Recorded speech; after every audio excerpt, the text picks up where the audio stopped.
The views, information, or opinions expressed during the Ethics of Authentic Representation series are solely those of the individuals involved and do not necessarily represent those of the PGM VO List, Voices of Color, and its members.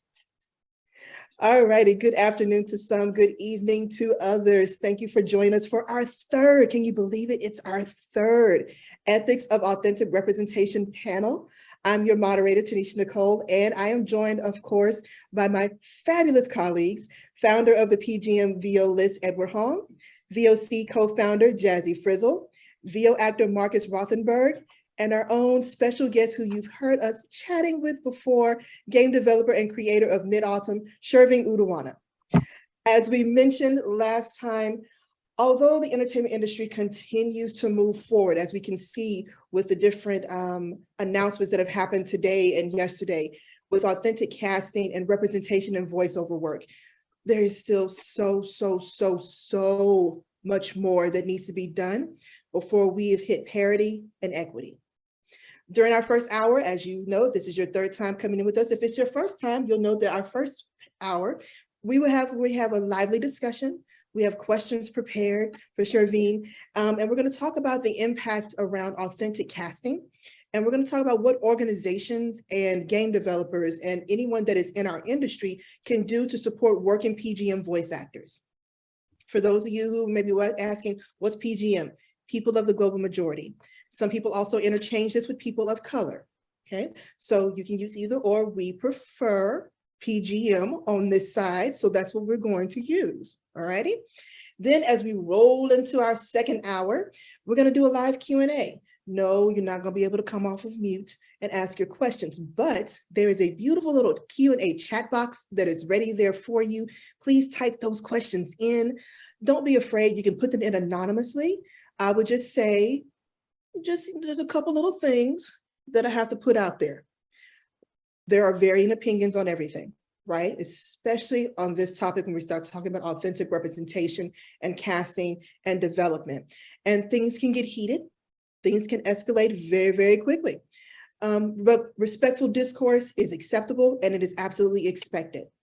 If we don't have any discourse, don't mind that. That is Lennox. He's my senior boy who is singing the song of his people. He will quiet down here later. He just had a senior moment. Please keep all comments, questions, professional, respectful, and tactful. Abusive, bullying, derogatory, or inflammatory language is strictly prohibited. We have moderators and admins who reserve the right to remove any attendee who does not adhere to this request. Period. Full stop. That's it. Okay. You will be removed and you will not be allowed back in because we will blacklist you. I know that sounds really bad, but what we don't stand for on these parts is any type of disrespect. Cool. All right then. Yay. So last, but certainly, absolutely not least, I would like to begin by acknowledging the indigenous peoples of all the lands that we are on today. While we meet today on a virtual platform, I would like to take a moment to acknowledge the importance of the lands which we call home. I myself and others here are privileged and grateful to live and work and host this event from the traditional and unceded territory of the Chumash, the Gabrielino Tongva peoples of Los Angeles, and the Atacapa Ishak people for Houston. We encourage our PGM VO List community and all of our partners throughout the VO industry to reflect on the effects of residential schools and colonialism in indigenous families and communities and engage in reconciliation meaningfully. The key word there is meaningfully. Okay, now that I've gotten all of the technicalities and the intros out of the way, hey, how y'all doing? It's Sunday evening. Welcome in, Sherveen. We are so excited to have you. Welcome to the family now. You're one of us now.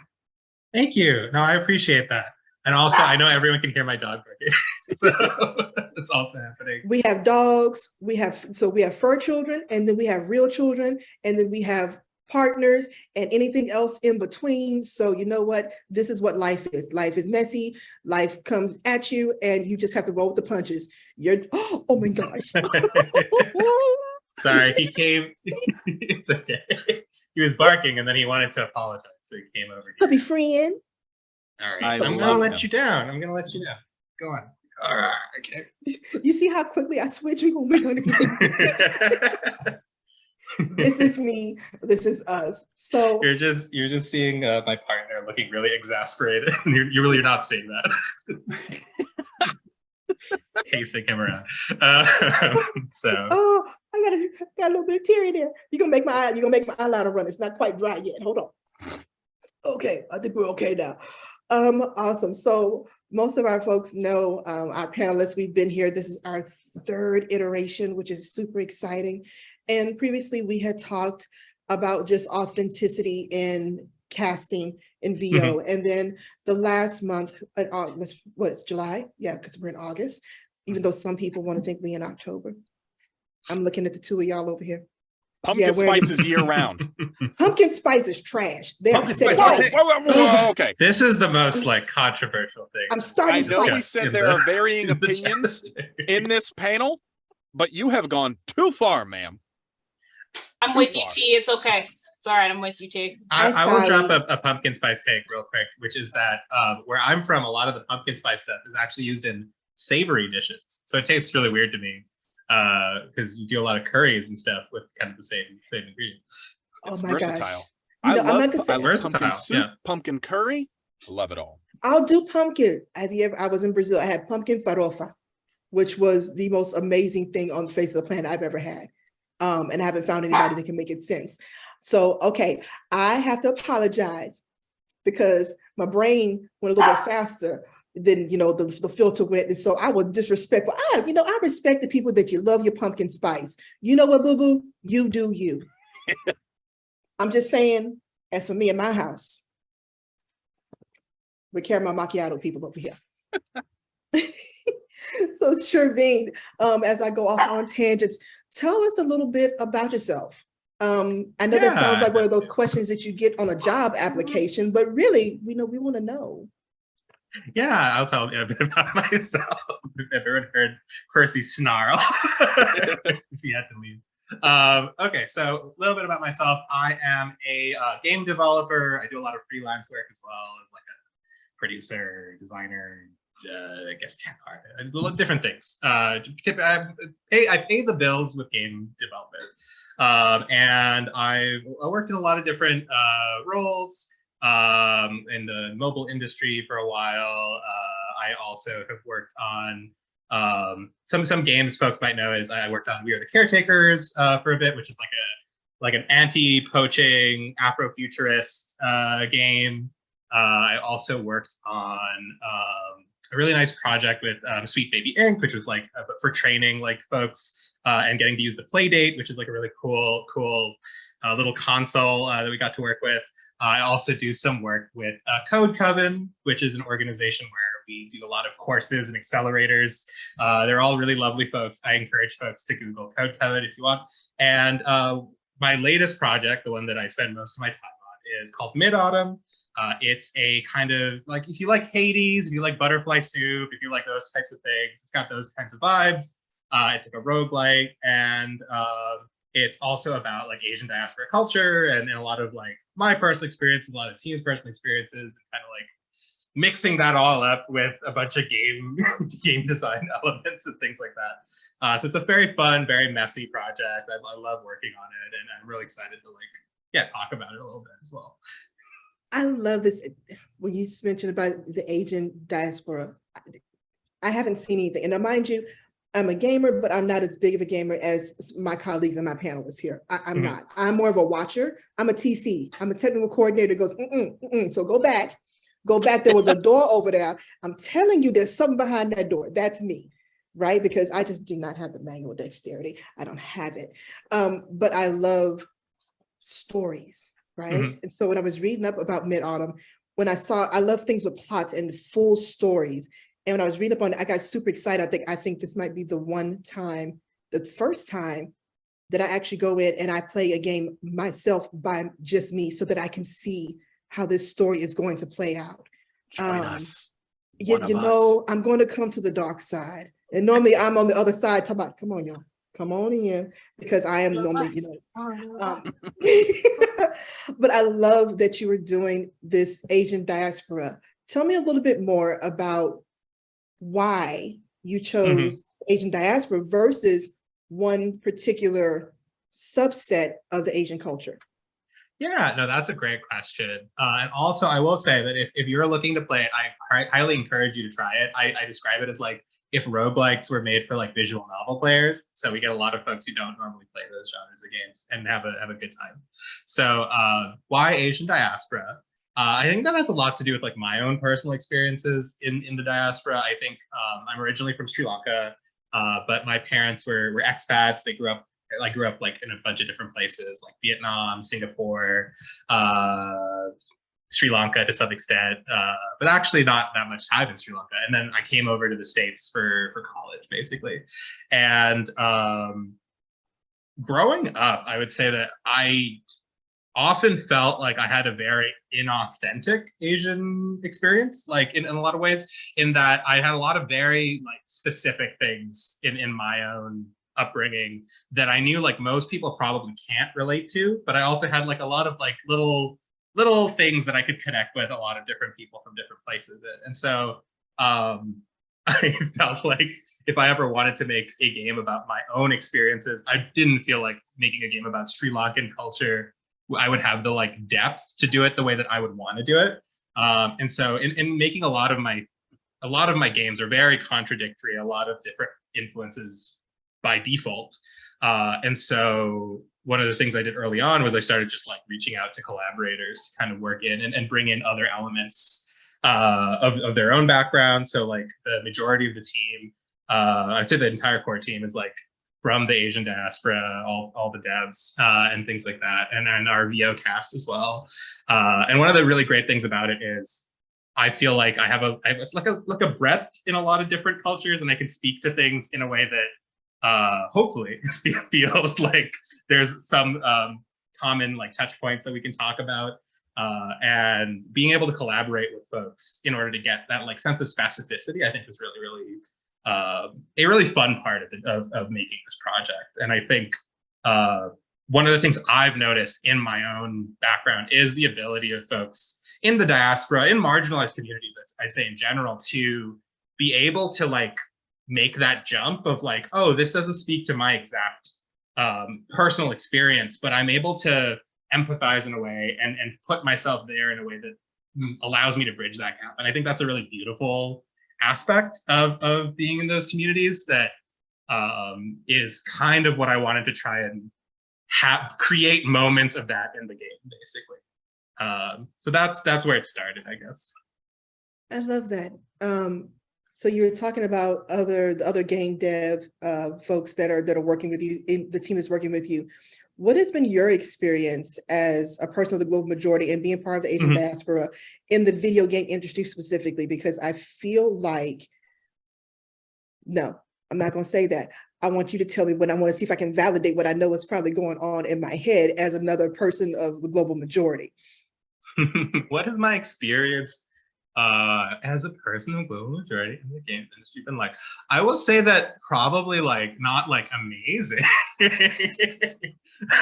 Not an amazing, that aspect of it hasn't been the most amazing. I would say that the overarching feeling that I've gotten, and this is maybe specifically as an immigrant, maybe more broadly as a person in global majority, is that I feel like a lot of discussions with fellow people in the industry, people outside of that kind of level of marginalization, I think the stakes always felt very different. I think that's the thing that I always come back to, is when I would talk about like, yes, I need to get this job or else I have to leave the country or something like that.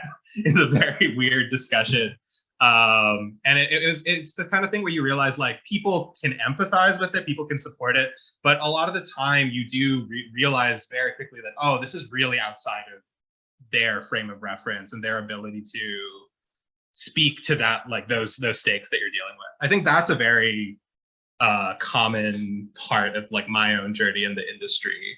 And as I've gotten through some of those elements and I'm in like a more stable position relatively, and being able to collaborate with more folks and work with folks, I think that's a thing that I've been really excited to be able to like try and speak to just in like my own dealings as like a manager or like someone in some level of authority, right? Is in terms of understanding like, you know, a lot of people in the communities that I engage with a lot in terms of like my colleagues are dealing with a lot of invisible stakes that I don't always see, even though I have a sense that that exists.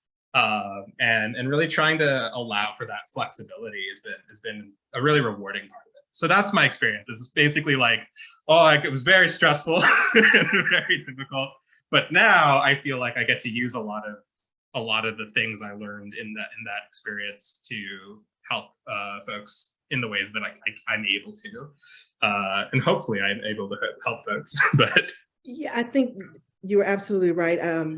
You know, all of us have lives that we had before we were voice actors or we were in the industry, and mine happened to be working in human resources. And so when you were talking about that, hey, I got to make sure that I get this job, otherwise I have to leave the country.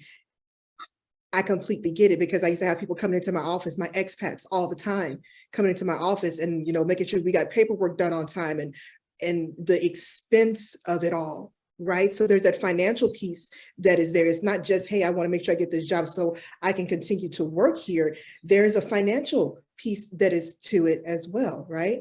So I want to open back up to my colleagues, my panelists here, as we all come from different aspects of different diasporas, excuse me.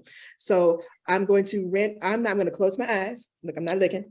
And then whomever wants to take themselves off of mute and the commentary, please feel free to do so, because I'm not going to pick anybody. It's me. I'm also going to apologize. Steven Universe is on in the background. My kid's watching it, you know, live. I mean, that's not a bad thing. It's not. I love this show so much. No, I wanted to piggyback off of the last question of, you know, being PGM on not the acting side, but, you know, you're developing this game, like you're building it, right? What pushback have you gotten against the authenticity of the game? It be it, you know, other people on team, maybe the less melanated people, if, you know, you've had that experience, but you know, it's always interesting to hear like what obstacles have been thrown in actually allowing the authenticity in this game. I think, you know, that's a really interesting question, because in some ways there have been very little obstacles in that. I think, you know, this is a project that I think we've only really started working on like the past maybe couple years, part-time. We all have day jobs, but it's something I wanted to make for a very long time. It's something that like I knew there was like an audience for it. I think if most people talk to me about the game, people are usually like, "Oh, you're very confident there's an audience out here." I'm like, yeah, I feel pretty good about it. But I think in terms of the pushback, you know, I've pitched a version of Midautumn for years. One, like, oh, it's a narrative-driven roguelike, and also it's about this kind of experience of kind of reconnecting with your culture and like the past. And it didn't necessarily have to be about Asian diaspora, but that was like the angle that I was like, if I'm doing it, that's what I would do. That's the thing that I understand best about it. And I think that when I properly started working on the game during the pandemic, after just like a year of like, oh, I'm really upset by the pandemic, I'm going to work on something that I need to work on to kind of help me get through this moment. A lot of the kind of collaborators I approach, whether it's our narrative lead Cece, who's been like really helpful, or like our artists, or like the voice actors we work with, and all those folks have always been really excited. And that's been a thing that's like been a touchstone for me of like, oh, this is my assumptions about people being excited about this are being met, basically. So in that sense, people have been really, really on board to like collaborate, to take big swings, to take risks. And that's what I want for them. Like, as much as possible, I want to be the person that takes the hit if folks want to take risks and talk about something that's important to them. But I think the pushback really has been that I've basically been pitching this for years, and I think that it's more like the lack of belief that like this type of content will has that audience. And most people I talk to, like whether it's people, you know, funding people in the industry who are able to like give us additional money, those kinds of things, are very nice to me about it. They're very like, you know, happy to be like, we think you're making something really cool. We're not sure if we understand it or things like that, you know. And I think that's totally, you know, if I had like millions of dollars, I wouldn't fund things that didn't make sense to me. So I get that. But I think that's the kind of pushback. It's less been like, hey, you need to change your vision, and more like, cool, great vision, keep doing what you're doing, but you're gonna have to figure money out on your own. You're gonna have to figure funding for this. So that's why, you know, one of the reasons we did like a crowdfunding campaign, and why we've been like being very strategic about the scope of the game, how big we're allowed to make it without, you know, putting a ton of resources into it. But I do think like I would love to put more resources into it. I think there's quite a big audience or community that we could build around it, but I gotta be practical. I have to be the one who says we can't afford this one thing, so we got to be creative here. Dang, nabbit, not having infinite amounts of money. No, why haven't I won the lottery yet? Right?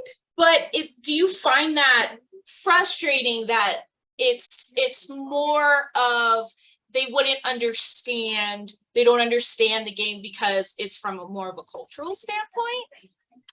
I think to the point that it's frustrating, I think it is, but I think I've also made my peace with it in a lot of ways. And I think that there was a time I would have been more frustrated with it. And I think earlier in my career, I suffered a lot from like middle management syndrome of like, oh, I'm in a position of influence, but it's imperfect. And I think as I've gotten older, I think I've just been more interested in creating my own communities and my own power structures, and then allowing folks I work with to have access to that.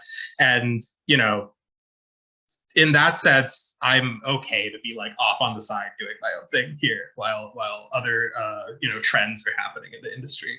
I think I had a lot of history of like doing things the right way and like doing things through official channels, and those were fine. But I think at this point in my career, I'm just interested in kind of doing the thing that's most compelling to me, and so that's what I end up doing most of the time. The only time that you grow are in the uncomfortable places, and if you stay in the same place, you stagnate, and you can't. Innovation does not happen when you're following the status quo and here's how you do A, B, C, D. Well, how come I got to get to Z? Why can't I go backwards? Why can't I go to hop over to F and then go to M and then come back to A? Why can't I do that? Right?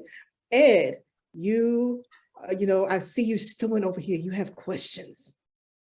I actually don't have questions. This is territory where I'm actually just listening for once. I know I don't have questions. I know I don't have any questions. For those of you who being are recorded, right? This is that part. Oh my gosh, Sherveen, look what you've done. You have made expertise. No, I think that's why it's essential to have like viewpoints, because it's like I'm so familiar what voiceover actors experience and like, you know, what casting people experience, but like having a game developer talk about their specific experiences, I don't know much about it. So I'm just like, oh wow, that's interesting. I mean, obviously, you know, as a global majority person, you'll have difficulties, but it's just like what you experience, you know, there are similarities, sure. But there are things that is just uniquely yours, like in terms of like what you experience, especially in the development side. So and I think what is great about especially seeing Midautumn is like, because I remember when you started a Kickstarter campaign and how you were able to, I think you achieved $10,000 above the goal. Like I think you. Yeah, to be fair, it was for a games Kickstarter. It's one of the smaller budgets. It's like a 30K goal. But also, one of the really cool things about that, which I think is harder to get a sense of from game development, is a lot of those games that are getting like, you know, 100K, 200, 300K, and then there's like a no man's land after that. And then it's like the really, really big games. A lot of those games have to be in development for like multiple years, you know, in order to get something that gets people that excited. And often they're making a lot of money, but they've also like put in a lot of like sweat equity, or like, you know, just putting in a lot of time that they're getting unpaid. And one of the best things about Midautumn, which is hopefully, you know, we learned it from my budgeting experience, is that we spent like about 25K on development, and then we just paid it all back with our Kickstarter with like 10K extra. Well, after funds it's less, but like we got extra funds on top of that. And at that point it was basically like we have all the funds we need to break even on the project. So that's like a really unlikely place to be, I think, for a lot of teams. And that came from like being very clever in a lot of ways. Like the team was really thinking about how we could make something that was sorry, Percy. Sorry, he scurried under the table. But we were trying to make something that was just big enough, basically, where we were going to work on it for like a few months, put it out, make the money back, and then because that's what I prefer. I don't like working on things for like 2 years in the dark, not knowing if it's going to pay itself back. I like to work on something for a little bit, put it out there, and then, you know, in a lot of ways it's a smaller budget, but we're in a lot like safer place to work on it than I think some games that put a ton of resources into it beforehand. But yeah, no, I don't know. I feel like I lost my train of thought there, Percy Radford, but That's okay. We love free thought. Just go with it. We call it a stream of consciousness. We do it. I do it all the time when I'm doing journaling. I just write stuff. I don't know Yeah, how many take- times we've gone on just like, we'll start with a question Yeah. and then we're on 50 million topics away. Yeah. But it's still, We like, go- that's how a conversation works. We though. go down the rabbit So- hole and, you know, eventually find our way back. But, you know, it's good though, because again, it's authentic, and that's what we're going for. It's that authenticity of us having a conversation. Like I'm a moderator, but hey, okay, so what? Ask a question, you got a question, answer it. I don't care, as long as the information gets out there. I don't care how it gets there. Now, the only person that has not spoken on asking questions is Marcus. Marcus, Is you have Ed. questions? Oh, Well, you're right. You're right. But he did answer that he had no questions with his Yeah. question. mine would be kind of like a piggyback off of Jazzy's question from a few minutes ago, like coming from a dev side. And one thing I'm a big gamer myself. I play a lot of games. I keep up with a lot of games on social media and IGN, Kotaku, whatever. We see a lot of this anytime there's a game with a character that's just not white. And it was like, oh, the game went woke. Like, now, have you gotten a lot of pushback on that where it's like, oh, this game has a lot of people that aren't white, it's woke trash? Have you encountered a lot of that? Or well, I will say that we have not, like, I kind of don't want to go super viral with the game because I'm sure that's going to happen. And we don't have to for the game to be like a financial success. So that's like, you know, and I do think about that in terms of like the mental health of the team, and like I don't want them to be dealing with that stuff all the time. And what I will say is I get that a lot from my colleagues in terms of like stuff they're working on and things like that. The game going woke. But one of the things that I think I've done with Midautumn is that I'm really, really upfront about what the game is and what it's not. And like I may be a weird approach to marketing things where I almost want to, like, I don't know, it's a good, like, almost like I'm like negging my audience is like how I market my games. Where, you know, when I talk about Midautumn, I'd say, oh, it's about Asian diaspora, it's about like gentrification, and it's also about blasting evil spirit. So like the people that like hear that and then go to our Steam page or something like that are people who like were willing to hear me say it's about like gentrification and be like, okay, I'll still play it. And the people who are really excited by that, that's great. That's the people I want to get to the page. But in a lot of ways, what I try to do is I try to take people who are more kind of reactionary and things like that, and like try and convince them, like, you know what, this might not be the game for you, and that's, I'm okay with that.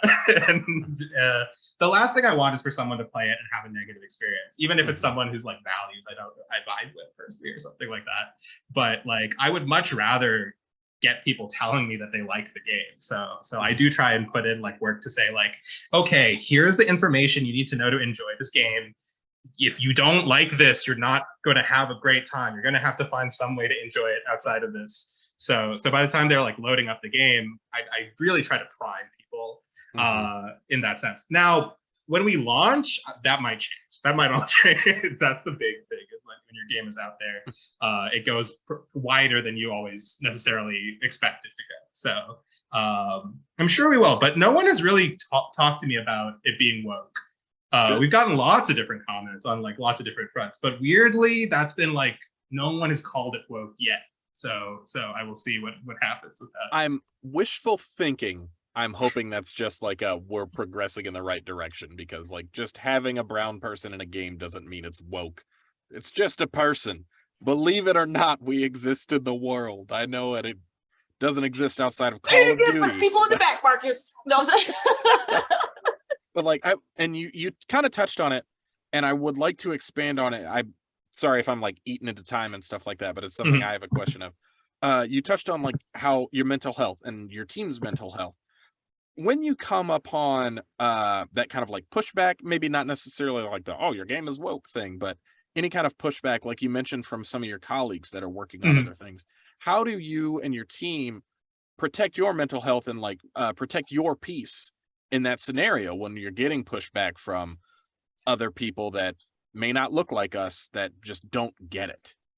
Yeah, I think in a sense, I had very specific goals for like the production, or like the way that I would handle dev work on Midautumn, where it's not very traditional, I would say. I would say that most of the folks on the team, like I said, have day jobs, and then when they have availability, they roll on, and then they work, and then they roll off, and then they get paid, and so it's very like free form, and it's a kind of chaotic way to make games. But the reason we do that is because I wanted folks to know going in like, hey, this is a game. It's probably not going to make a ton of money, because to make money, you need a lot of money. So we're starting with like nothing. So we'll see what happens. But I that's again, like I like to undersell to folks and give like really, really strong expectations of like, look, this is why we're making the game. If you want to make the game for these reasons, and everyone's going to get paid for their time, but what might happen is I'll say like, this is the scope of what we're making, and so everyone who works on it does so with that understanding. And then I'm like, if we get funding, great, but that's a very like big ask in a lot of ways. So I think what I do in terms of our mental health is I really have tried to make Midautumn work less like the rest of the industry, in that it's like a way for almost a lot of folks on our team to take a break from all the stressful stuff that they're doing. Like, I don't know if folks are aware, but like our narrative lead Cece is out there writing like labor articles for like Kotaku and things like that, and their job's very stressful. So when they're working on Midautumn, it's also natural that like working on game development is stressful. But I also try to be like, you know what? Just if you need to write something and it's dumb, like do it. Like get that and write it, and we will make it work. We will make whatever you write like cool, because a lot of game development that I've learned is like, I think it's really more fun to be specific than it is to like try and chase this like objective like sense of good game design. I think it's really more memorable in my experience when you play something and you feel like, oh, like no one else could have made this specific experience, and I'm not going to get this anywhere else. And so that's really what I try to do is create an experience where people are free to like make really specific choices, make big swings, like I said. And I think that's hopefully like a positive aspect of working on Midautumn. I really do want folks to come out of, I really care much more about folks coming out of the experience and looking back on it and being like, that was a good project to work on and I enjoyed making that, than I do about making like $1 million or anything like that. And how Well, and I often think does that that actually translates happen? well. Oh, sorry, go ahead. No, I was just saying, how often do you actually hear that happen? We've all seen the articles, right? about Mhm. how game devs have been pushed to the point of their breaking point. They're losing jobs, they're losing hair, they're losing their health and their families and so forth. And they're being pushed to develop for these games that are making how many millions and billions of dollars? And to hear Yeah, you no. say that you more so want them to feel good when they finish and going, you know what, I'm glad that I did that, versus the regret that we've seen throughout the industry. That is, I know this is cliche, and I'm so sorry. Can I tell you that's a breath of fresh air? Oh, This is thank you. Like that's a great way to describe it. I would love working on this project to be like a breath of fresh air for most of the folks on the team. I know we can't like guarantee that because yeah. game There's developers still are like deadlines. so incredibly stressed. They're like they're so easy at like making themselves stressed too. I'm guilty of this as well. Like me just being like nothing's going wrong and just being like, but I bet something that I don't know is going wrong. Man, I think that's a creative thing, period. Yeah. Yes, Like so I that makes feel like sense. That would be any a creative creative artist, anybody is like, things are going too well. The tank is clean. The tank is clean. You're sniffing around going, y'all smell that? It smells like failure in here. There's failure coming. I can smell it. It's like the rain. It's coming. I know it's coming. I have a like question. the standpoint. Oh, sorry. No, Marcus. Oh, I was just gonna make the Please. comment. Like, I like the standpoint of you want it to be a unique experience as Yeah. well, because I'm not a game dev, obviously, but from a gamer side, like someone that like eats this content, those unique experiences where you're like, I wouldn't have gotten this anywhere else, I think make a game shine so much more. Like one of the biggest ones I always think back to that I remember fondly is the game Journey. I don't know if anybody played that, where it's just like you just running around and then you see the second little journeyer come by, and then at the end of the game when you find out that's another person playing, so you had this multiplayer experience with someone in full silence and you did not even know it until the end. That was like a, and it's, where else am I going to get that? Because if I like log into Destiny 2, I know I'm playing with my friends. I know I'm playing with someone else. But that was such a unique moment in time. And so to be on the other side of it and know that you're giving that as well from the development standpoint, I just think that's I love that. Snaps to you. Yeah, no, I when I'm hope doing that, so. snaps. Yeah.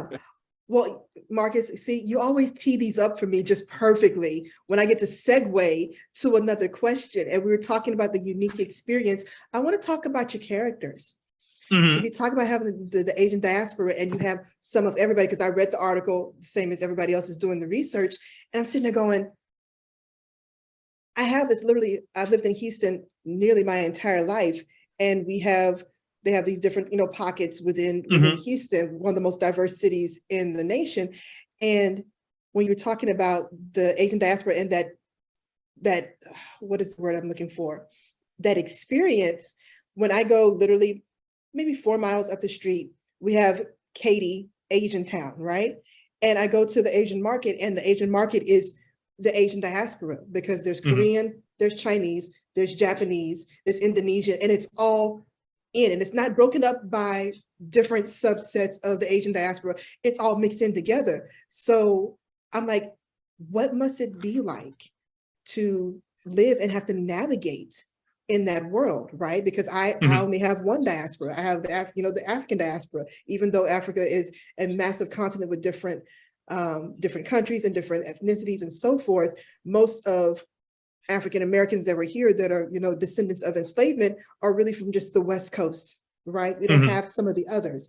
So when we're talking about your characters and the varying backgrounds, I was reading the article, how do you go about interjecting the representation from each of those cultures into your characters? And do you consult with, with friends, with family, with other, game devs? How did you do that? Because I honestly, I'm in awe. And I don't say that everyone here knows I say what I mean what I say.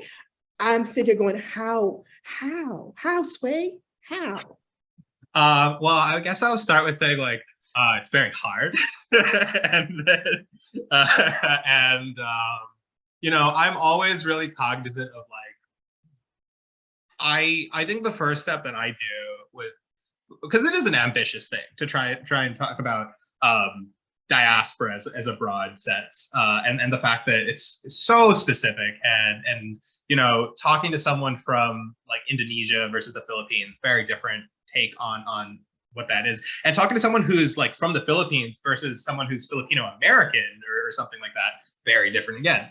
But I think one of the things we started with was, we're doing this really, really big, ambitious thing, and we need to accept the fact that we will probably do something weird or wrong at some point, and to like allow for the prospect of failure. I don't think you can do big things if you don't really sit down and think about, what does failure here look like? Are we comfortable with that?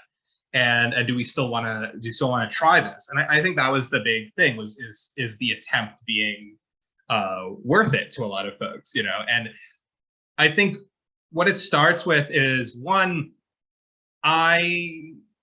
for me, a lot of my like initial direction is very intentionally kind of vague. It's very vibes based, because I'm speaking to a thing where it's like, I know that this is a thing that like multiple diasporic communities like can speak to, like that idea of like an ethnic enclave, or like the Chinatown, and they're being like, you know, okay, there's a difference between generations. Oh, there's a difference between mainland and like folks on like in the US or things like that. And those are things that are very universal. The fact that there is a difference, right? And those elements, and then kind of identifying those things. I think the rest of it was allowing it to be very, very free form, and letting other members of the team influence each other. So it's a very like, I don't know how folks picture it, but a lot of game dev can be very circular and iterative. So it's like, sometimes it'll start from like our narrative lead, and then our portrait artist will come in and add some details to it, and that will come from like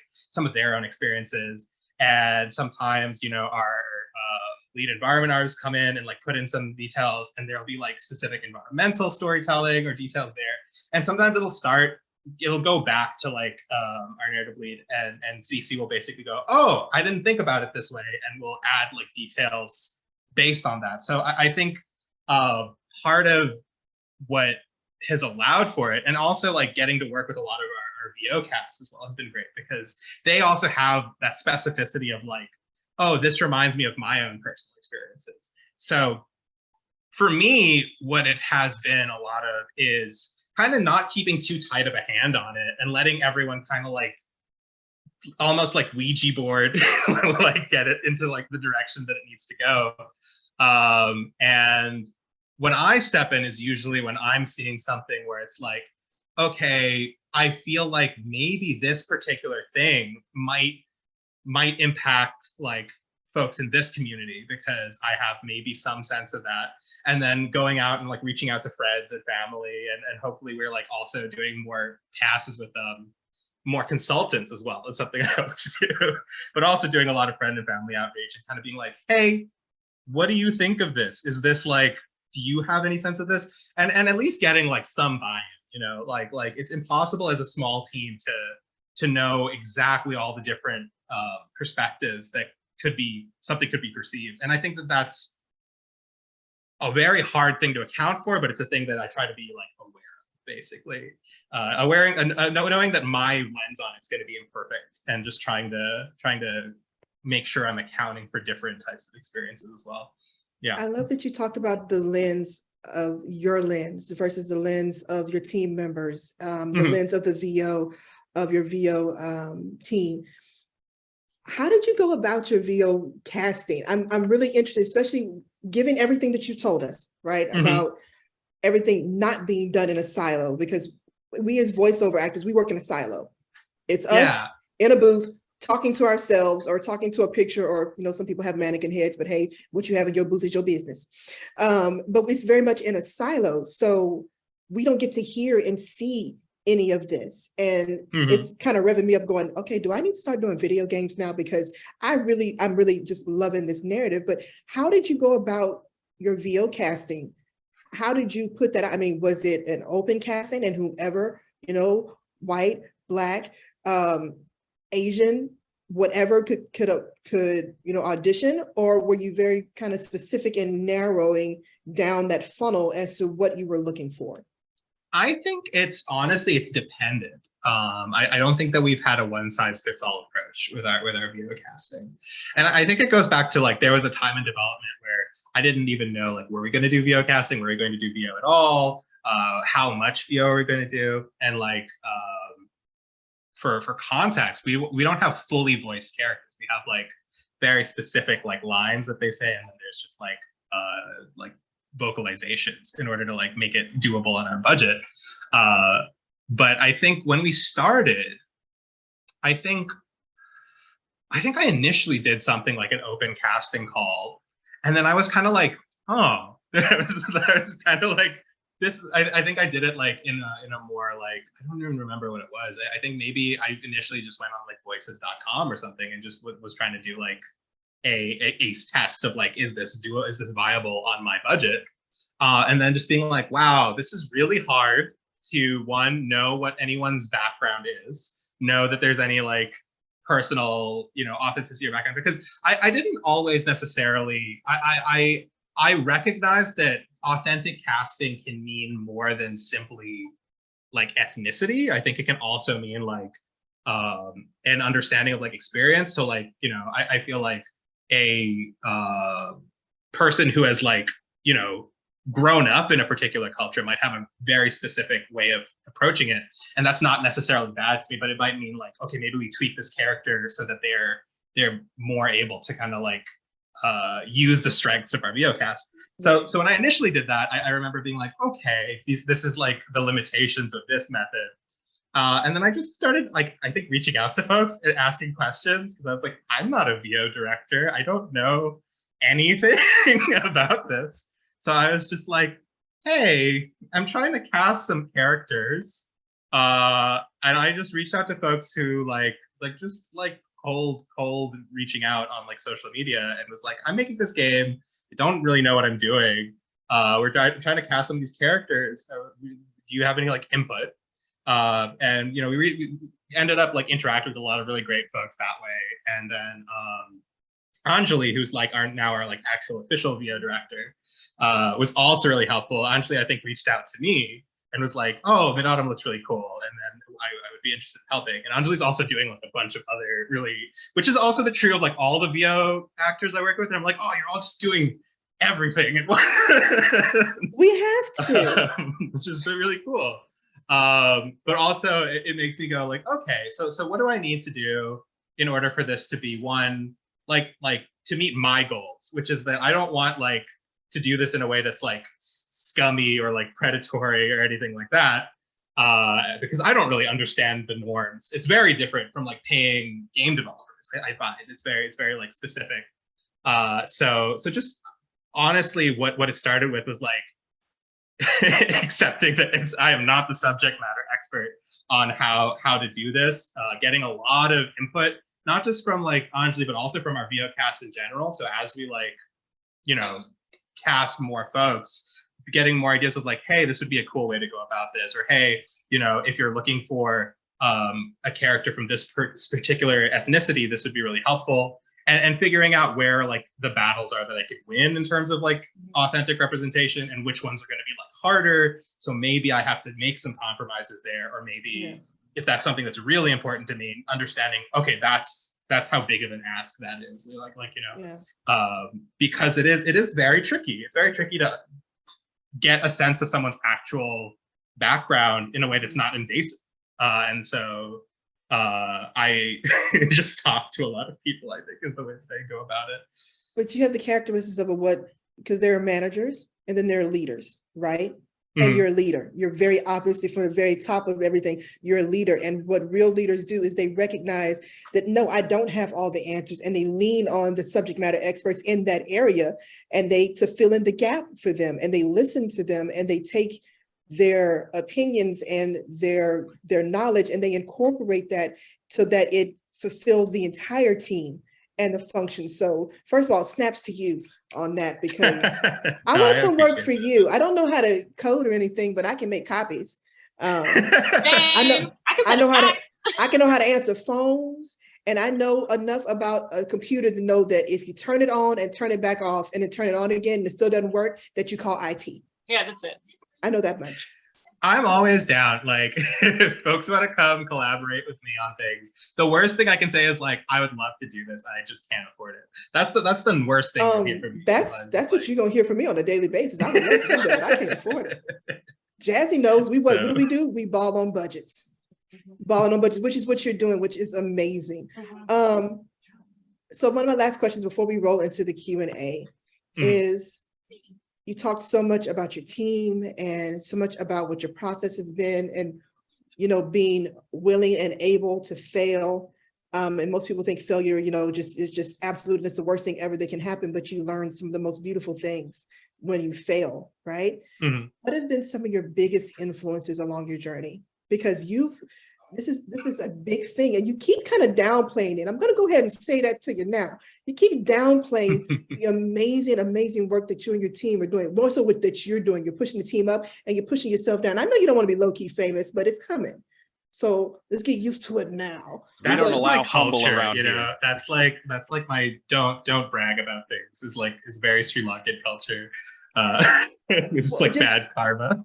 Well, just for a little bit, we're sending all the good positive vibes, so we're gonna counteract a good chunk of that. And tell us a bit about what have been your biggest influences that have gotten you to a point where you wanted to create Midautumn. Man, that's a very good question. And it's very funny because I feel like I'm very braggy. Like, if you ask my family, I think I'm very quick to be like, no, I'm doing good. I'm doing a good job. But okay, let me think. Influences. I think I gotta mention my family. I think I had a very atypical kind of like upbringing compared to a lot of like my cousins or other things like that. My parents are very not like stereotypical in terms of like being immigrant parents. And they let me like get away with a lot. Basically, they let me do a lot of dumb stuff as a kid that I appreciate, because I think I learned a lot of things. But I got a lot of like leeway to be creative and to go work in games, and like they weren't like pissed with me, or essentially it was very nice. And I really do appreciate a lot of that. I think also this is a thing that comes from having immigrant parents, is you really do get a sense of like what is like an immigrant work ethic or something like that, which is they love to impress upon you. But my dad used to sell Coca-Cola. He used to work for Coca-Cola, and when he was dating my mom, he would literally leave the whole week and like drive around in a truck just selling Coca-Cola around Sri Lanka. And he'd only see her on like the weekends, and I was like, that's horrible. Like, it sounds horrible. You don't see anyone. But also like the sense of like knowing that someone was doing that out of like care for your family, for your loved ones. I think that's a really, really important aspect of like what I try to do. I think like that helps me a lot when I'm trying to think of like what I want to do, like in terms of my work in my industry, is like trying to find ways to like use the work I'm doing to have some kind of impact on people that I care about. So that's very important to me. I think in terms of other influences, definitely I grew up in Vietnam, and we didn't really have access to like original copies of games. So one of the only ways I could actually play games was like pirated copies, and they used to cost like, I don't know, like $1 to buy a game. So I totally blame that for my weird taste in games, and like just having no like, yeah, I'll spend $1 on this, and just having so many like weird things that I grew up playing, that I think I really appreciate that like sense of like, taste in movies and games and films and things like that. That's probably a big influence. And then I think for me, it really has just been getting to collaborate with lots of really amazing folks in the games industry and like in other aspects of my life. I think a lot of my influences just come from meeting people and kind of getting a lot of like inspiration from what they're doing. So like, going back to the folks I work with on Midautumn, they're always like inspiring me every day. I work with a lot of lovely folks at Code Coven, and that's always very exciting to just see like what I'm very excited about what that org is doing in terms of like games education. And it's really fun to be part of the scenes. And that's I think what the big influence is over time, I think I've learned that the best thing for me is to find ways to surround myself with people who I really can connect with on a values level. And I think that a lot of the time we don't get to do that because of like logistics or financial reasons or other things like that. And dealing with that from like immigration, I became really hyper aware of that. I'm like, oh, I'm really making a lot of choices that aren't really values based. It doesn't really have anything to do with who I am as a person.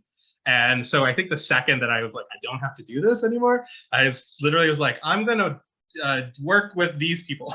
And that's what I think. I probably owe a lot of like my own like worldview to a lot of those decisions. Yeah. Thank you for that. It's good to hear other people's motivations, right? And what has brought them full circle, really. So I'm really, really, really excited. Oh, Marcus, I'm gonna have to get with you because you're gonna have to help me get my game and stuff up because I have no idea what I'm going to need. But I will budget. One of us. One of us. I mean, the most gaming I've done thus far, but besides, you know, the PS4, PS5 has been my Nintendo Switch, and I'm still trying to figure that out.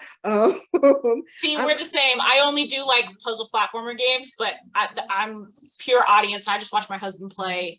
Yeah. I love stories, so I also watch for the story. I'm the one that's like, oh, I can't wait for that game to come out so I can watch you play.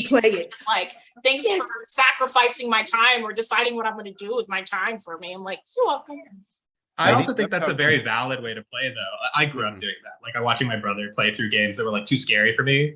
So I really, I really like. Yes, when I let people my tell husband me do they it, and then he sleeps with the lights on for like a week, and I'm like, Caitlin likes to do that with horror games, but she also does the thing that you do, Tanesha, where she like backseat drives. yeah, And we It's the played best. Alien Isolation, and I could not do it because that game, I'm okay in horror games, but that one stressed me out so much. And then to have her freaking out and yelling in my ear too.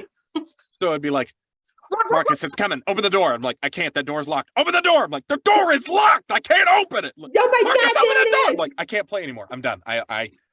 Oh my God, I need to sit down and need to get some fresh air. You were stressing me out. So I love that I'm not alone in this. I feel so seen and so validated. And thank y'all for that.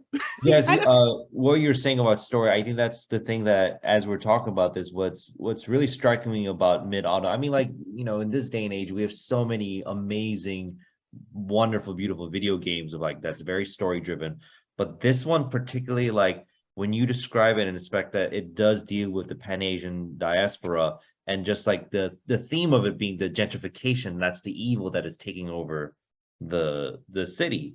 And it's just like if you were to ask if there's any other game like it, there would be none. It's such a unique vantage point in terms of like what the storytelling is. And then like when you're describing your experience, like I didn't move as much around as you, but like I would like there's a term that I think it would apply to even both of us. It was the TCK, third culture. Third culture kid. Yeah, there you go. And so because I was raised in an international high school in Korea, so I was surrounded by military brats and expat kids, and they would all come in, and we had to develop friendships quickly within like a year because they would be gone within the next year. They'd always be moving around.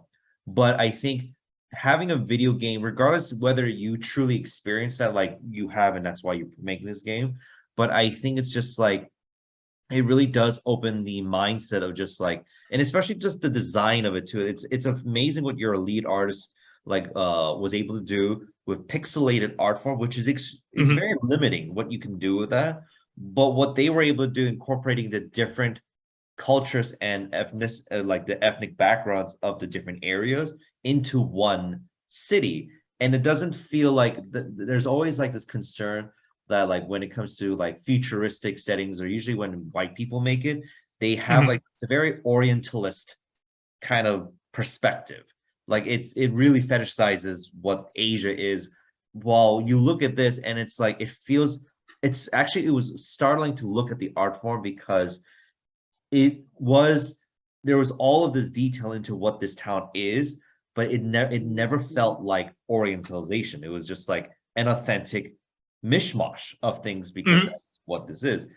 And I've never experienced that. And I think that's what, you know, when Marcus talks about how excited he is with it, I'm excited for the game because of just like the fact that you're doing all of that. And then the roguelike aspect of it, for people who are not familiar with roguelike, is basically, it's, if I get this correct, because I played Hades and that's what I kind of compared it to, where you, the whole point of it is that you play over and over and over and over again. And I like that what you described it is that, if I remember in your IGN interview, the whole roguelike aspect is that there is no correct way to fix this problem. Like it will always be there. Like this idea of gentrification or just like this misunderstanding between the peoples. Like in video games, we want the pleasant, you know, this is the good ending. This is the, you know, this is the 100% achievement goal. But there is no such thing in real life. So I've actually got one of those quotes pulled up here. Because I thought the same thing too, Ed, that I really liked. And the quote that I read was I thought that the roguelike structure would be really interesting to do a narrative about, something where combating it takes repeated, almost unending work. Yes, no, I definitely agree with that. I think that this idea of like persistence and that being like, I have like, the more I've like been around in the world, the more I've realized like how not given like a lot of the wins have been for people from marginalized communities. Like, I mean, it just like looking in the US and if you look at like just the civil rights movement or anything like that people might be more familiar with, I think there is a big tendency in the US to talk about things as like, well, things were bad, but then because people over time become good, then things improve. And I think it is really like a kind of awe-inspiring feeling for me to think like, okay, this was like really not inevitable. Like even the wins that like happened historically, and that's why we see like when you start to like look into history a lot more, you see a lot of backsteps, a lot of backslides in a lot of areas. And I think a lot of folks are like witnessing that in a lot of ways in the US today. So I think, to me, I really look at a lot of that like persistence in a kind of like impressive, like I'm very impressed by that, by the capacity of people in impossible and difficult situations to then go, and then I'm just going to get up the next day and do something amazing and make things better for my community. And that's like something I try to remind myself of a lot. And I think that's one of the reasons like working on this game has been very kind of therapeutic for me, is that I think it's really easy to kind of give into doomerism and kind of feel like everything's really, really hard. And it is. It's incredibly hard. But I think my opinion at the end of the day is you just got to figure out what it is that gets you out of bed each day and figure out how to make a little improvement or something better for someone that you care about or for yourself. And I think that's like what I really like about the roguelike genre as well, is that level of like finding a reason to go and do it again is a really interesting gameplay mechanic, I think, from players. And I like to marry. I haven't really seen that like merge together in a roguelike, and I'm surprised by that. So that's why I wanted to make something like that. Yeah. Yeah, I wanted to ask about that too, because I just had my husband explain roguelikes, like what made them rogue, games yesterday, because he's been playing Have a Nice Death. I don't know if you yeah. He's been playing that, and I was like, what makes a rogue a rogue? I don't understand. But he said it's about failing up. Fail up, basically, right? So it's like you of course you die, but the progress you made is going to help you go further the next time. So it's like, I was like, okay, that's awesome. So with having gentrification be one of like the evils or the bads in a game, I think it's actually like awesome to do that, because in recent media like Turning Red or Encanto, where there is no face, there's no actual villain, it's this ideals and just the big bad, you can't see it per se, right? How have you incorporated that, and I don't know, like give it form, give it shape to be a big bad?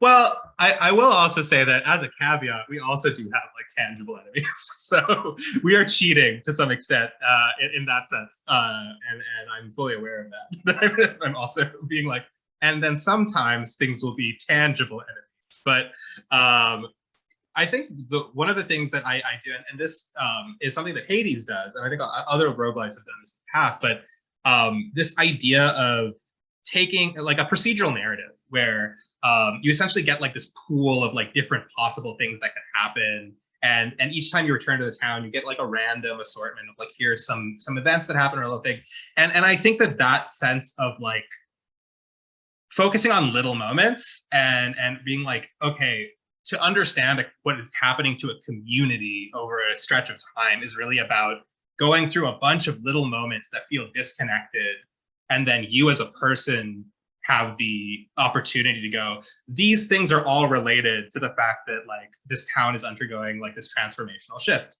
And you're not going to go like, here's the gentrification that's happening. You know, it's a lot of like, oh, here's what this random person in town is thinking about. And it's framed as like, it's not an important conversation. You know, it's like just something that someone's talking about.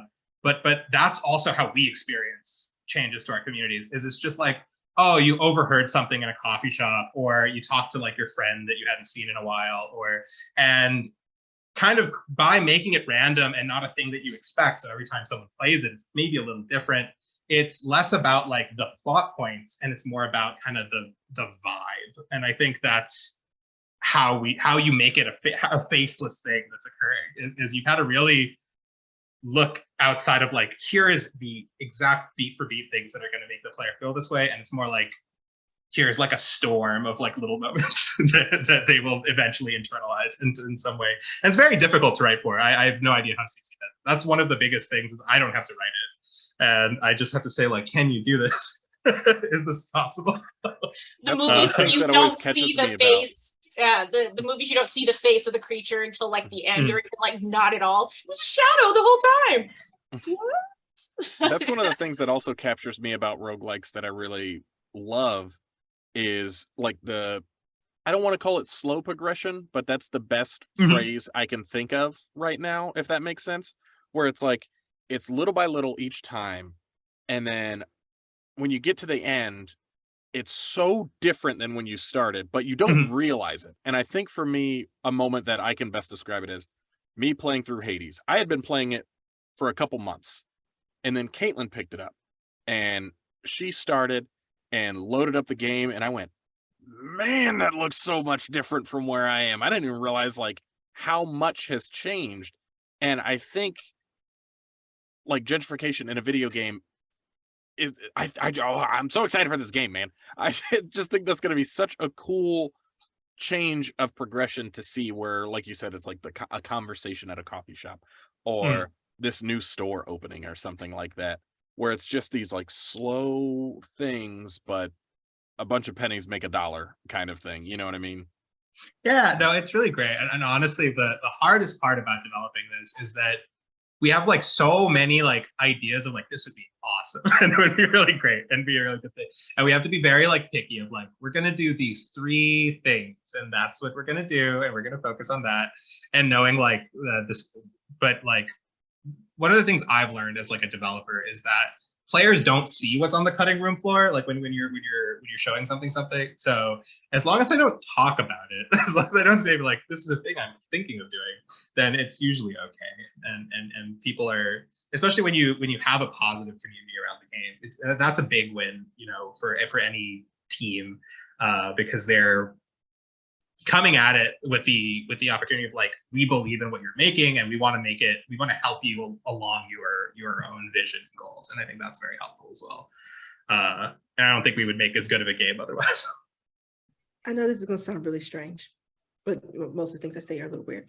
When you're talking about that you do a little bit better each time, there was a joke. It was on Family Guy. You know, no one is safe on Family Guy, right? And it was they had alternating game night. Jazzy knows because Jazzy has game nights every week. This week, a game night. And Cleveland got to choose the game.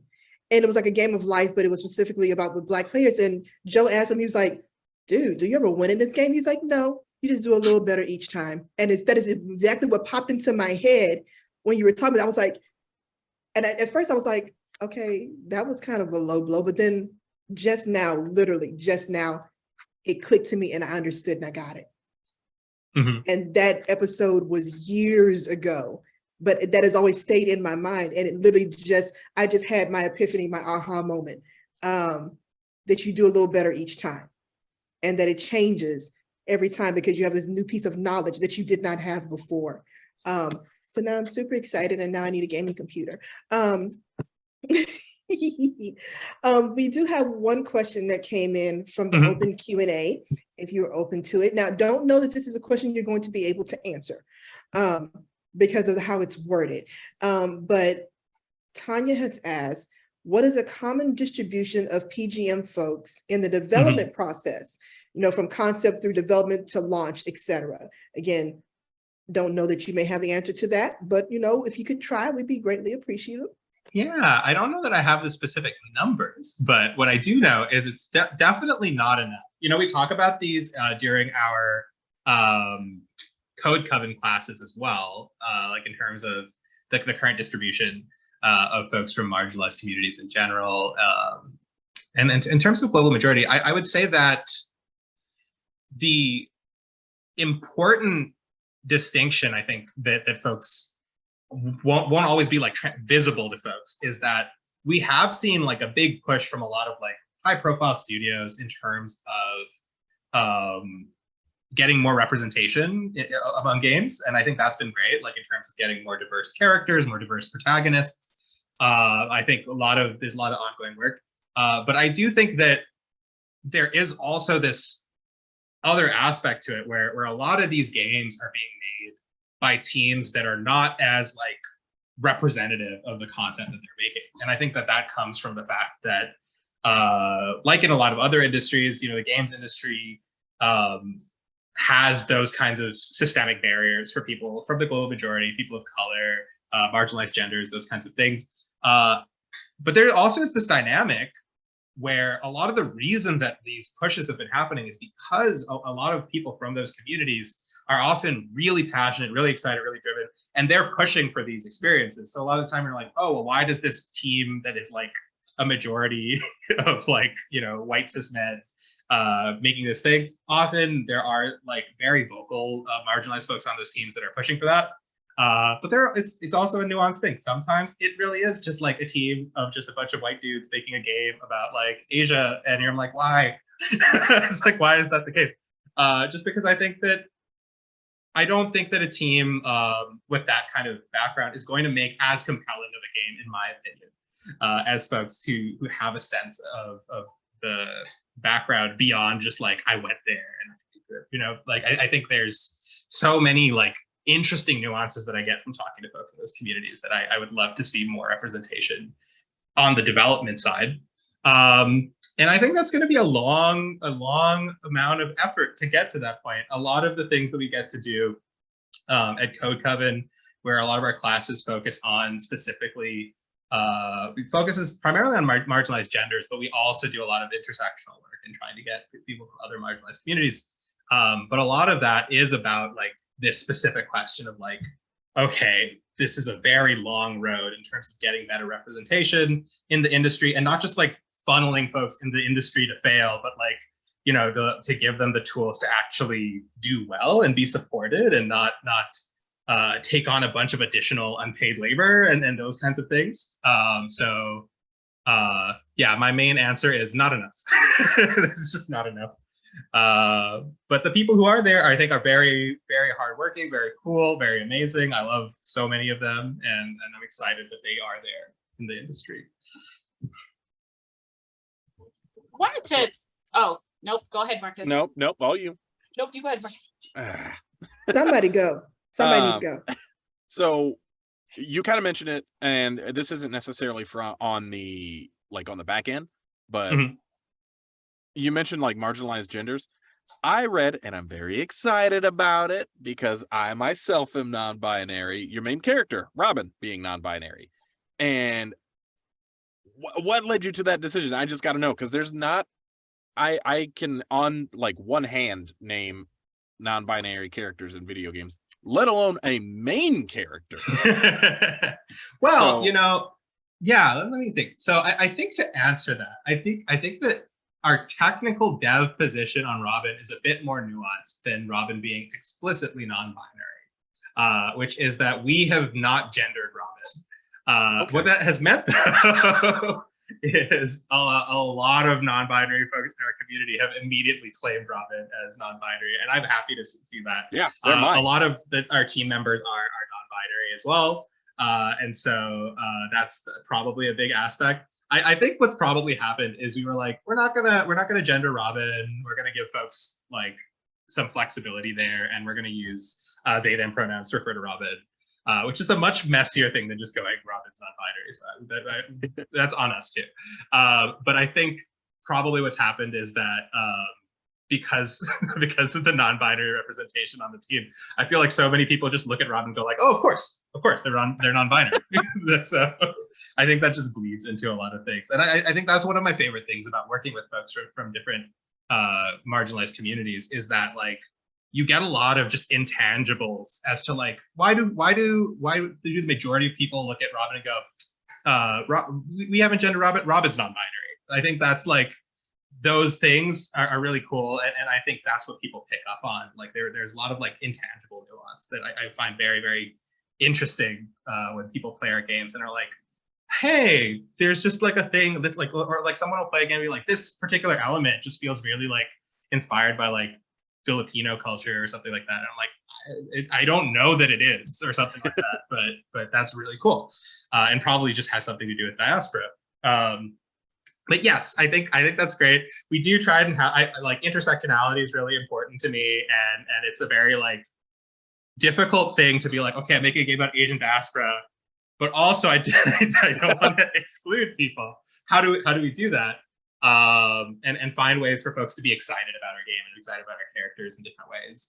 And sometimes that is like, oh, let's have characters from different backgrounds and communities and things like that. And sometimes it's more like theming, and sometimes it's more like mechanics or things like that. But no, I'm really happy to hear you're excited about it. I'm always excited that people just put like little non-binary feds on Robin. It's really great. Well, honestly, I didn't know, and then the IGN article that I read said that Robin was non-binary, and I was just kind of like, oh shit, okay.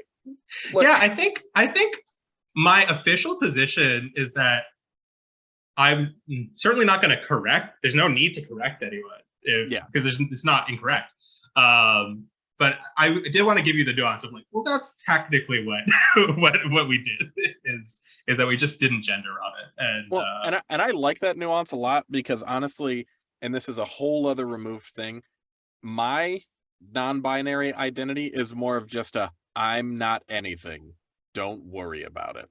I am a mercurial being and I'm hot. That's all you need to know. Amen. Like, and that's it. So I really like basically the way you're framing this and the way you guys are approaching that. I enjoy that quite a bit, because a lot of there's a lot of misconception about non-binary identities, and a lot of people don't understand that there's a lot of them. There isn't just one type of, oh, non-binary, that's a they them, and that's what they are, and it's just so much of a wide spectrum. And I appreciate that you're acknowledging that wide spectrum as opposed to this one like tunnel vision view.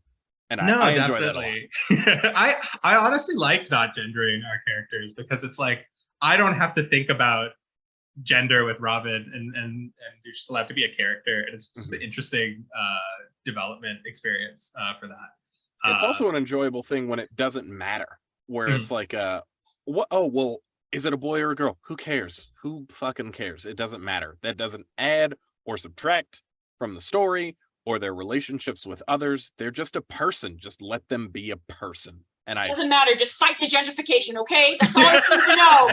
All you need to do. Just say my pronouns are none. Don't mention me. Don't look for me. I said on Twitter a while ago, and a lot of people got mad about it. And I said, my pronouns are, I said, I'm not non-binary. I'm not non-binary. I'm non-dash of your fucking business. And a lot of people got really mad about that. You know what? But to be honest, a lot of people get mad about a lot of stuff you put on Twitter. So, I'm good at two things: geeking about video games, pissing off people on the internet. I got and, those two skills. and I love both of those things about you immensely. You bring me great joy. You really do. Every time I'm like on Twitter, I'm like, we got another one. And what do? I come in and say, hey, person, you're messing with my friend. Now you just gotta mix them together, Marcus. You like geeking out about games that piss off people on the internet. Oh, Sherveen, listen to me. If the game, when the game releases, if you have that, well, put me in, coach. I got all day. I got time. I will handle it. release the Kraken. Yeah, no, I mean, I think, what is my perspective on that? I feel like probably this probably does come from like a certain level of privilege, but I feel like the level of toxicity that I've got in games is like something that I have some sense of I'm used to. But I know for a fact that it's on the lower end compared to other folks because I'm quite behind the scenes in a lot of ways. But I think my main thing is of the people on the team, I'm probably like in the more privileged position. One, because I have gotten to a point in my career where I'm able to like pay for a video game to some extent, which is a wild thing to think about, even if it's just like a tiny video game. But I think I'm fine with people arguing with me about the game or getting pissed and coming to me. That's what I would say. I was like, if people are pissed, you're welcome to direct them to me and not the more vulnerable or marginalized folks on the team.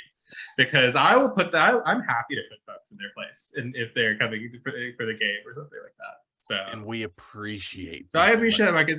I feel like I don't need to be defended. I feel like I'll be okay. I'll probably still be there, but you don't need to tag me. In the shadows, they'll be lurking. Yeah. It's fine. Trust me. Marcus is gonna be waiting in the shadows, and I'm gonna be behind him going. Marcus should just send me a DM of like that. I see what's happening, and I'm like, I'm there. Just be like, got you. I'll just be behind the screen with my popcorn. Like, yeah. Not even mentioning the context, but like a comment pops up and me just like, you see this shit? Yeah. Right. Is that not what I did to you fun. yesterday? Is that not what I did to you yesterday? You popped up and said, look at this. I said, oh, I know they lying. I went in, I said, bang. And I started, me and Marcus have started a couple of firestorms on Twitter. Yeah. But we get into good trouble. We don't cause trouble just to cause, okay. Sometimes we cause trouble just to cause trouble. I was like, this is recorded, don't lie. No. It comes from a place of good intentions. It does. It does. Even though the road to hell is paved with good intentions, we get into good trouble because we will call out other people's ignorance and go, no, explain to me, since you've decided to put this all over Blue Ivy's internets, why do you think that way?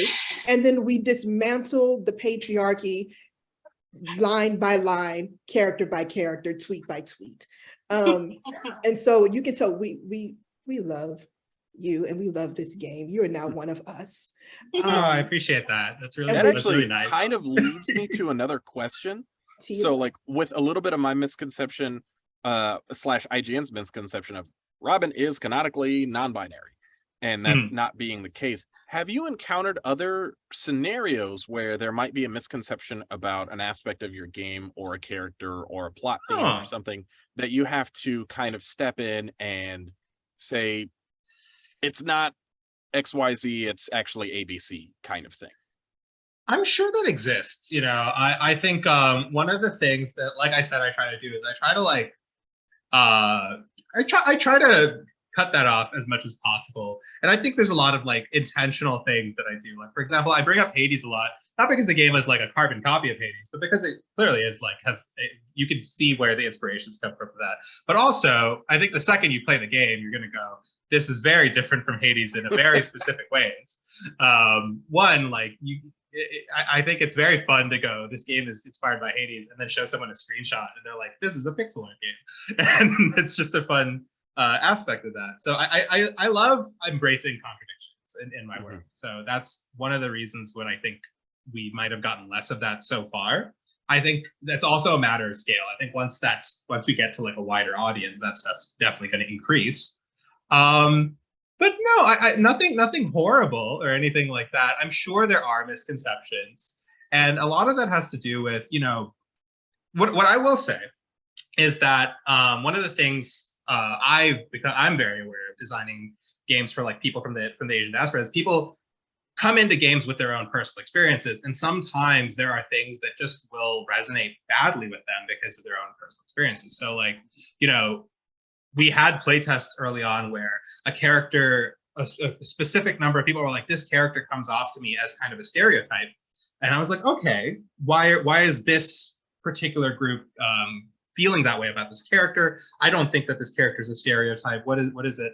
And I really think it comes down to like specific aspects that they had like had personal experiences with and had negative experiences with.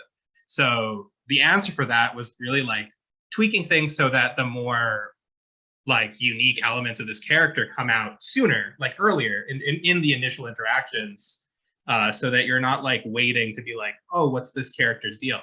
And so it was like, well, so for example, like the very specific example is we have a character in the game who is a statue.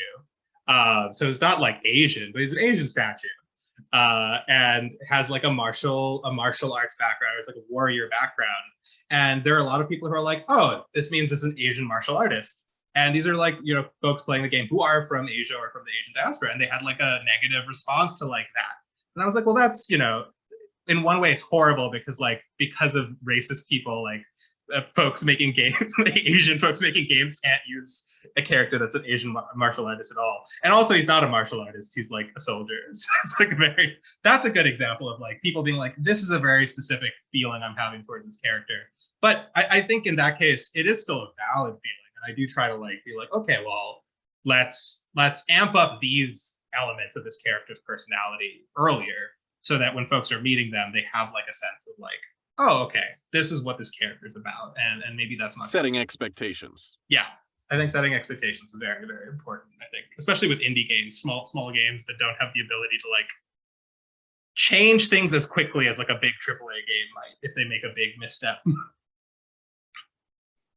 I wanted to circle back to being a dev of Global Majority. How can we help influence other, you know, behind the scenes people of Global Majority, so that they do get more opportunities in the field, or we can build up their games, and you know, all of these things.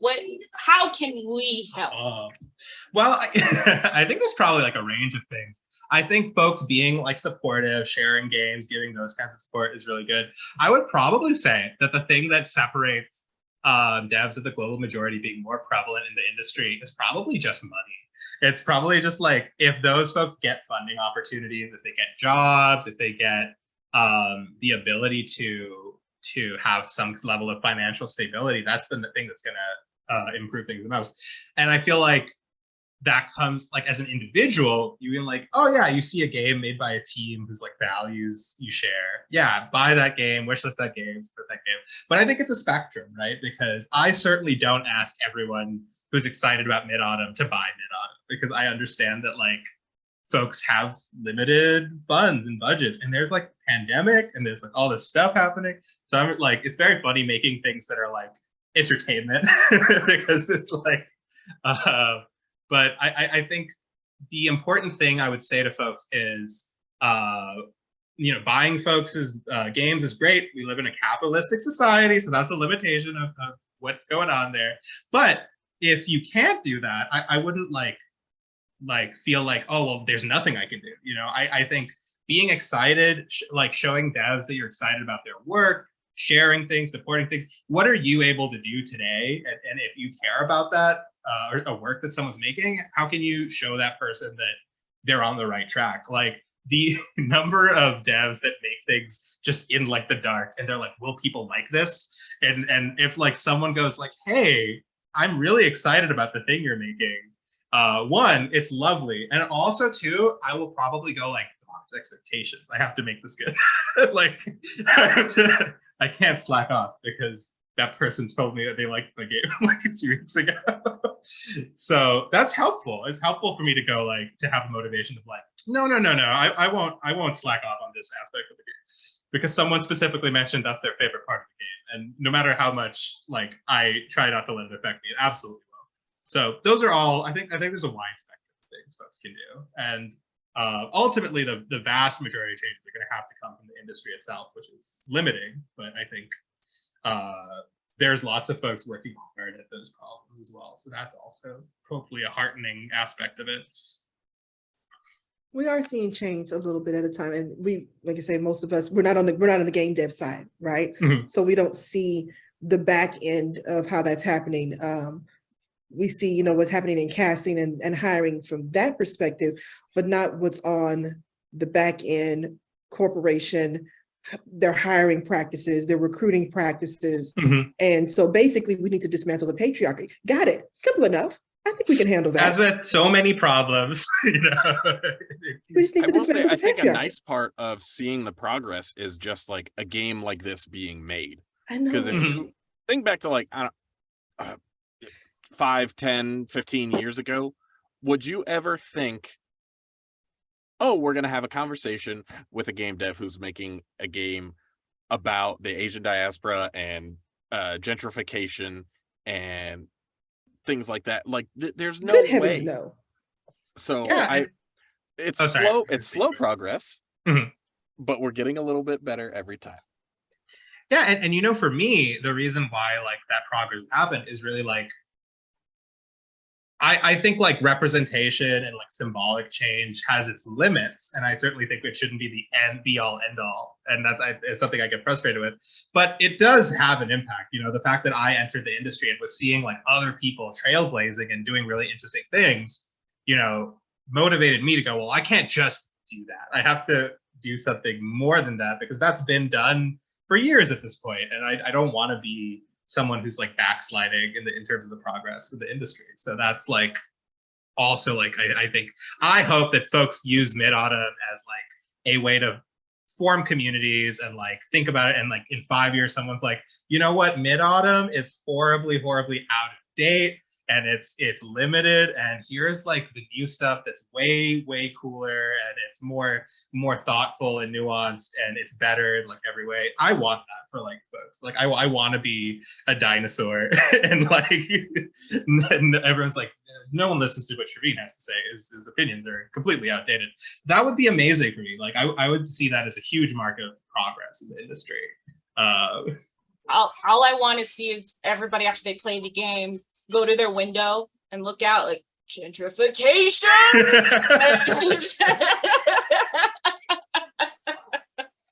That'd be lovely. Yeah, that'd be great. I can't take it.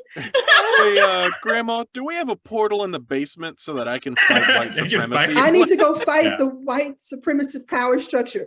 Why don't we have a basement? Is there a cellar? Where do I need to go? Do you have a magical staff I could borrow to accomplish this goal? It really is like wish fulfillment. Right? Right, where are you going? I'm going to take down the patriarchy. It's like that meme where it's like I don't like video games because they just pander to the patriarchal idea of success, and it's just like, my home loans are paid. At the same time, it's much fun. I think it's good that we do make this, because I think the opposite of what we see more often, especially in Hollywood, is what they do. It's just basically trauma porn, where it's just basically how terrible and how awful it is. So like, I think what you're doing is that like it just shows like this stories can be done. Is it realistic? Not really, but it's like I do think it's the far better alternative than like, you know, just relishing on our pain and our generational trauma and our racial trauma. Because then I think of like when we brought up Turning Red earlier, where it was just like you have a boy band where, you know, it's the most diverse boy band ever. Like, and the technically that time period of when that was said was like in the 90s. There was no boy band that was that diverse. That was not even a thing. But this movie, it was like, it's a thing. It's just, that's just what it is.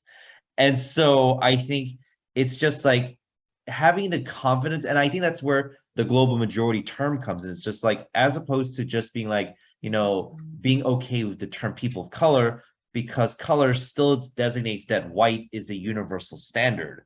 And that's why, and so if we move away from that and just accept that we are the majority, that is the storyline here. And that is the same with turning red, and that is the same with your game. I think it's just like there's no apology to it. There's no there's no explanation of like why is this the way it is. It just is, and you just have to accept it. And I think this kind of confidence would not have been possible like we were like 10, 15 years ago. I think we just couldn't do it, or people wouldn't give us the space to do it. And I think now, whether it be indie or hopefully in the bigger scale of projects, that, you know, companies and individuals, and especially the fact that people gave money for your Kickstarter, is a sign that they're like, you know what? Yeah, we want this story. And I think it's a great sign that, you know, you obviously one step at a time, you finish this game, hopefully it does well, yay, woo, and then you go on to like other games where it's just like, what other amazing territories can I explore from here?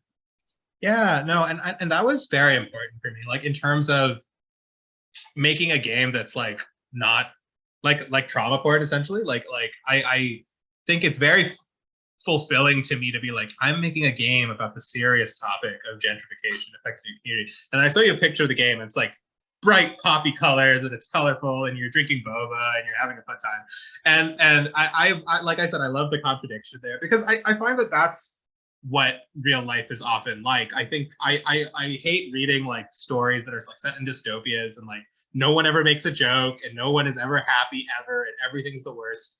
Because the truth is, like, most people I talk to, like, things have been the worst for a very long time. And everyone I know still goes out, makes jokes, does fun things. And that's, I think, one of the beautiful like aspects of the human experience, is that even in the worst scenarios and people really struggling and having difficulty, people find ways to make like magical moments in their communities and with their families. And then that's something that I've always been much more interested in. I think when we were talking about like the town in Midautumn, we had a big discussion about like, this is a place that does not exist in reality, could not physically exist in reality. It's just like a little beach town that is like completely full of Asian diaspora people. And it's nothing like that in America, at least.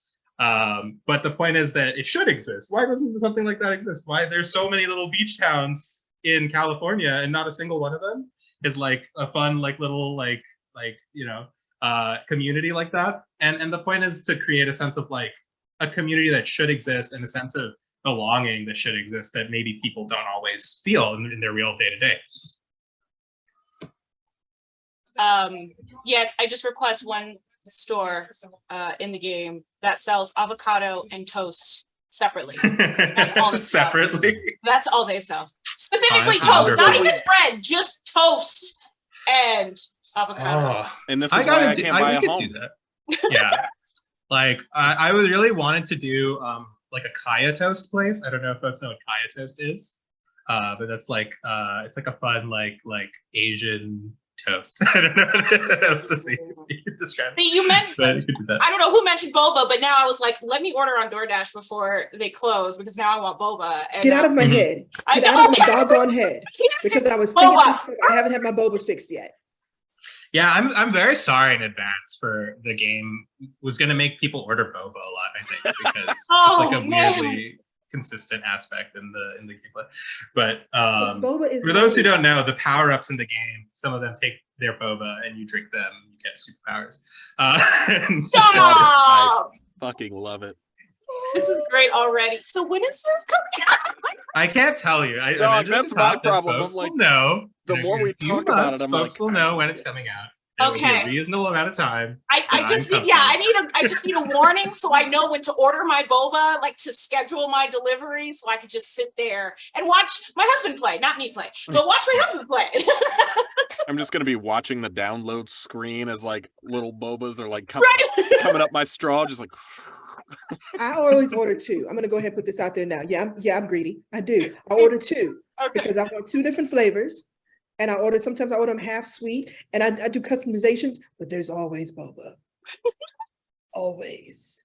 And this makes me very happy that I live, literally 5 miles from Katy, Asian town, because I can get all my boba fixed, and I try the different ones from the different places and figure out which ones I like best. And then I keep a tally of them in a spreadsheet. That's a mark of privilege, having multiple boba places. It is. And I recognize that privilege, and I revel. I'm so sorry. I also have multiple, sorry. I revel in my privilege. This is the one time I get to do it. Don't It's so you live in know what the Central best Illinois. flavors are at each place. That's the best. So you like Yeah. can be picky. So we have about 8 minutes left. Mhm. I do want to leave folks with a little bit of time to kind of have a Wusan relaxation moment and to come down because it is a Sunday evening and some people do shift work and some people got to get up and get on that grind in the morning for these day jobs that allows us to have boba and play video games. I want to leave it with you, Sherveen. If people could take anything away from your game when they play it, what is the top 1, 2, 3 things that you want them to walk away with? 1, 2, 3 things. I think the number one thing for me that I'm interested in is a sense of community, a sense of belonging. That's very important to me. If folks play Midautumn and they're able to use it as like a way to find other folks that care about similar things to them, I'd love it. You know, that would be an amazing thing for me. I have always been really fascinated with like games that are incredibly like political, and then they get kind of co-opted by different groups, and they're like, this game isn't political at all, or like just like. And I would very much love for that to not be the case with Midautumn, which is why I'm very upfront to be like, this is a game about gentrification and Asian diaspora and all these things, because I really want. I would love it for folks to be like, oh, you play Midautumn? Oh, you also play Midautumn? We could be friends. That would be my number one thing. Because there are so many games where like you think that's the case, and then you meet someone who's like, you like this game? And it just like shakes your faith. So I would love that to be the case. So a sense of community. I think number two, I'd love it to be like a positive moment of joy for folks. I think that like that's the reason I got into making games, was the games were very helpful to me. Like I have like chronic depression, so I'm very sad a lot of the time. I don't know, it's not very obvious, but video games are always very helpful to me in terms of like feeling seen in a lot of ways that like other media hasn't necessarily been that way for me. And so I'd love to, in a time where I know people are having very difficult times, because I work with a lot of people, I interact with a lot of people, and I'd love to have like a little moment, whether that's a day, whether it's a week, whether it's like a month, of like, here's a thing that I made, and I hope that it like brightens your day.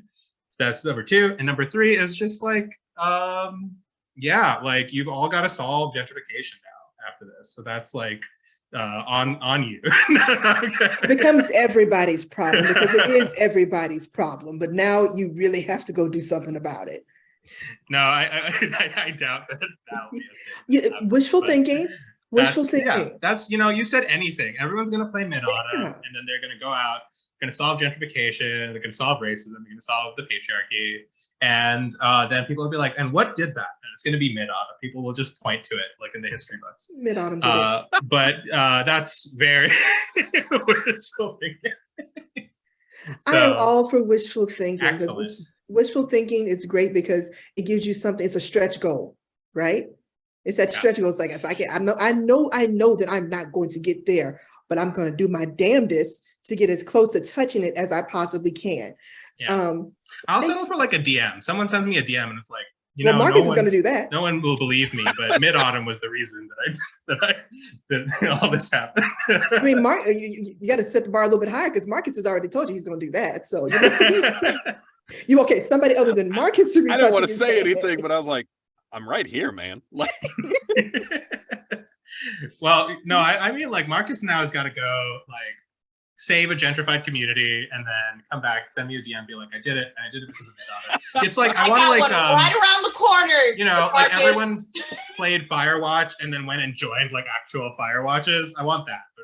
But you know, here's the thing: we're putting it out. We talked about karma at the beginning, right? You're putting it out into the universe. Words have power, and words have meaning, and words are miraculous and magical, and there's spells. So you're putting it out into the universe, and the universe will answer. So be ready to be Jazzy low-key famous and Ed low-key famous, because it is coming. And don't run from it. You have a whole tribe now. You have a whole group of folks who are rooting for you, and will go on Twitter and get your back if somebody comes sideways talking out the side of their neck. We're not going to have that. We will take care of it. You have an entourage now. Welcome. Oh, I appreciate that. You know, I feel it too. Like when folks are rooting for me, like I know it's like weird, but it's like I can, you know, it's a weird feeling of like you wake up and you're like, oh, people like what I'm doing, and that's good. It's a good feeling. Yeah. Well, I would love to get a picture, a screenshot of us. Now, mind you, I'm working on a Mac, so I don't have the function print screen like everybody else does because I missed the picture last time. So I'm not gonna lie to you, I messed up. But this is a place where I can be honest about my faults. I failed, but now my failure has led to me making sure that I take pictures this time. Failing. Oh, look at you living your rogue life. Look at you. Well, I already told you I was a cartoon character on most days, so you know. Make it work. Make it work. I've already command control shift 4. So if you want to give it a big smile, that would be so appreciative. Ready? 1, 2, 3. Awesome. Now do something else. Do whatever you want. You want to be silly? You want to make a weird face? I mean, Jazzy, you do that most of the time. You look at the pictures I put over there. All the time, all the time. We'll do one more of just whatever you want to do. Oh, that was shift control 3. That was shift control 4. What I meant. All right, there we go. Nobody heard that. I failed again. It's all right. And here we go. Here, I'll just. Oh my God, that is hilarious. Just really creepy hoodie. No. That's how we know you join the dark side in the Star Wars canon, when you put your hood up. I love it. Well, thank you so much for joining us this evening. It has been very truly an absolute pleasure. I've learned so much. I can't speak for my other panelists, but I'm sure they have as well. Thank you for everyone who joined in. Those of you who are watching live on Facebook, thank you so much for joining. Read us at the same back channel, at the same back time next month, because we have another surprise in store for you. I have a request. Yes. Let's all order 4-Town shirts or hoodies and let's wear them at the next panel. You know what? I think we have enough we'll time. do that. Okay, yes! Done. 4-Townies! Now I'm sad that like that wasn't already the case for See, Jazzy, look what it's you like, did. oh, here's this awesome thing we're gonna do. Well, you're the first. We've done this portrait thing. This portrait. That's true. Yeah. That's true. You are the first. We're literal works of art. So I am, and I am really digging this because I look pretty good on a wall. I mean, can you look? Anyway, let me get off my vanity plate here. Thank you so much, everyone, for joining us. Thank you.